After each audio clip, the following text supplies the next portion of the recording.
February 1855. In the quiet villages of Devon, England, snow had fallen heavy overnight. But when locals awoke, they didn't just see a white blanketed countryside.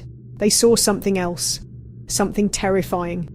Hoof-like prints, narrow, cloven and eerily uniform, stretched in a single file line across fields, over frozen rivers, up the sides of buildings, and even over rooftops.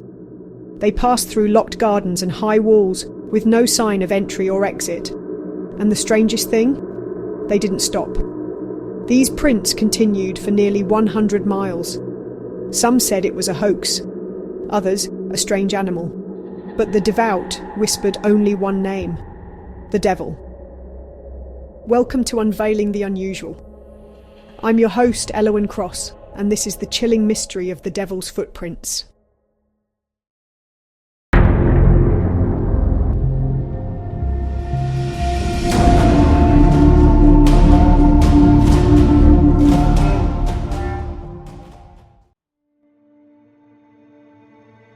The phenomenon began on the morning of February 9th, 1855, after a fresh snowfall blanketed Devon. In a belt stretching from Exmouth and Topsham to Dawlish and Teignmouth, hundreds of residents reported seeing the same thing, hoof-like prints in the snow, as if left by a bipedal creature walking in a straight line, one foot directly in front of the other. The prints were roughly 4 inches long and nearly 3 inches wide, and appeared at 8 to 16-inch intervals, like a precise metronome.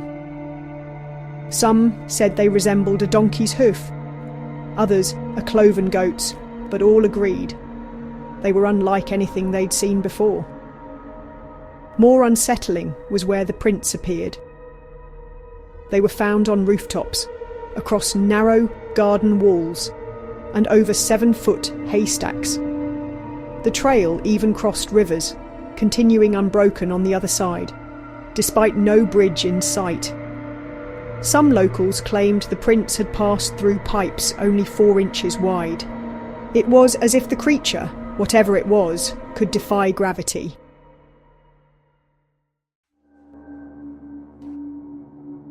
The mystery was recorded in several periodicals, including the Illustrated London News, Bell's Life in London, and regional publications like the Exeter Flying Post. These reports weren't hysterical, they were often meticulous, almost scientific. One letter from the Reverend H.T. Ellicombe noted, "The prints came right up to the front door of the rectory, continued across the roof, and descended into the rear garden. No other tracks were visible."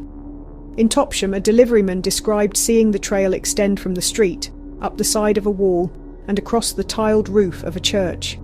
Mary Pole, a farmer's wife from Teignmouth, offered a deeply unsettling detail. It was like a thing without weight. It left no marks in the deeper drifts, but passed over the tops of fences and walls without faltering. By mid-morning, the entire region was talking about it, and by nightfall, people were locking doors and lighting candles, convinced something unnatural had stalked their towns under the cover of snow.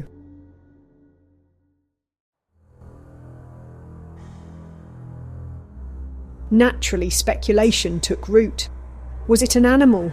Suggestions included badgers, donkeys, foxes, and even an escaped kangaroo from a travelling menagerie. But none could explain the scale, precision, or physical impossibility of the trail's path. Was it a hoax? Some skeptics proposed a man with wooden hoof stamps strapped to his boots. But could a prankster cover 100 miles in one night, walking across snow, ice and rooftops, without being seen or ever leaving a broken stride? A few even wondered if the tracks were meteorological, formed by snow thawing unevenly. But this theory couldn't account for the tracks going through walls or up and over buildings. And then, of course, came the supernatural explanations.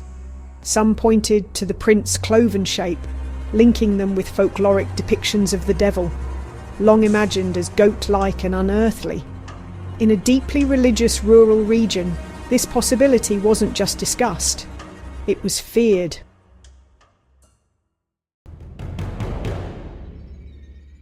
Churches saw record attendance the following Sunday. Clergy warned of temptation, signs from hell, and judgment. Parents kept children indoors, and some villagers even left their homes for days, refusing to step outside until the snow melted.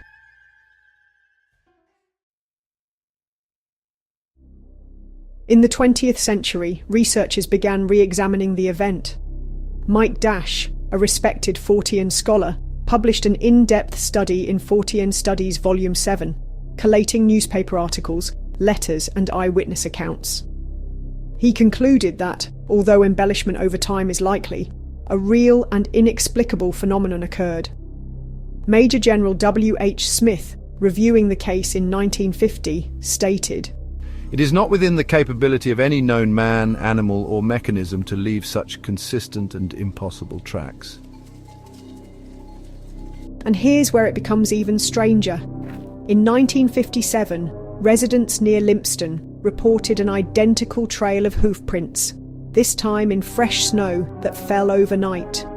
And again, in 2009, near Woolsey in North Devon, a family reported cloven tracks that stopped abruptly in an open field, as if whatever made them had simply vanished into thin air.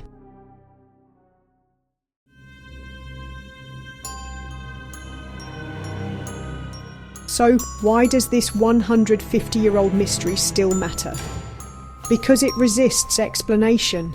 Because even with modern tools, drones and forensics, no one has recreated the sheer breadth, consistency and eeriness of the 1855 prints.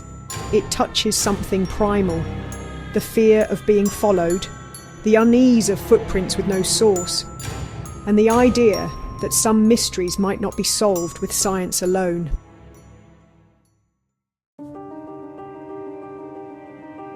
So, what do you think? Was it a trick of the weather, a clever hoaxer, or something older, stranger, and darker than we're ready to admit? I'd love to hear your theories, and even more, your experiences. Have you ever encountered a track or trail that made no logical sense? Has your world ever glitched? Share your stories in the comments below. And if you enjoyed this eerie tale of the impossible, I recommend my episode on the phantom big cats of Britain, another case of elusive creatures that defy explanation, and which may still be prowling the countryside today. Until next time, stay curious and keep questioning the unknown.